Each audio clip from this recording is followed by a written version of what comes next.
தந்தி டிவியை உங்கள் cable TV ஆபரேட்டரிடம் இலவசமாக கேட்டு பெறுங்கள். விவசாய நிலங்களுக்கு சேதாரமின்றி பாதுகாக்கப்படும் வகையில் இனி காட்டுப்பன்றிகள் துப்பாக்கியால் சுடப்படும் என அமைச்சர் பொன்முடி தெரிவித்துள்ளார்.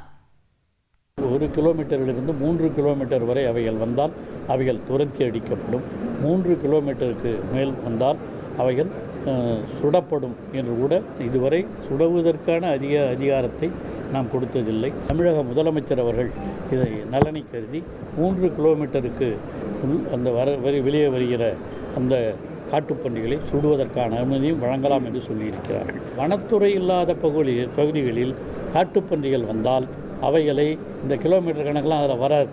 அதனால் அவைகள் உடனடியாக சுடுவதற்கான உரிமையும் அதிலே கொடுக்கப்பட்டிருக்கிறது.